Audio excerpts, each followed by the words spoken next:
আপনাকে কেউ যদি হোয়াটসঅ্যাপ ইমো মেসেঞ্জার থেকে কেউ মেসেজ করে আর মেসেজ করার পরে আপনি দেখার আগে সেই মেসেজটা যদি ডিলিট করে দেয়, তাহলে এই সেটিংয়ের মাধ্যমে আপনি সেই মেসেজটা দেখতে পারবেন কী মেসেজ দিয়েছিল।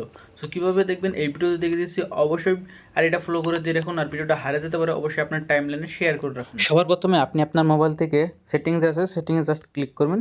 ক্লিক করার পরে স্ক্রল ডাউন করলে একটা অপশন দেখতে পারবেন, এই যে নোটিফিকেশন অ্যান্ড স্ট্যাটাস বার, এটা সবার মোবাইলে কিন্তু আছে।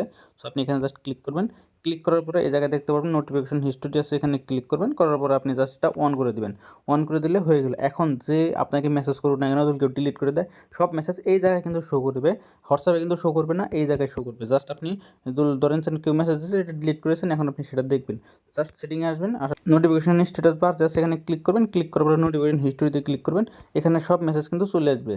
সো এইরকমভাবে আপনি সব মেসেজ দেখতে পারবেন। সো ভিডিওটা ভালো লাগলে অবশ্যই আপনার টাইমলাইনে শেয়ার করে রাখুন। আর এরকম ধরনের ভিডিও আমি প্রত্যেক দিন নিয়ে আপলোড করে থাকি, চাইলে আমাকে ফলো করতে পারেন।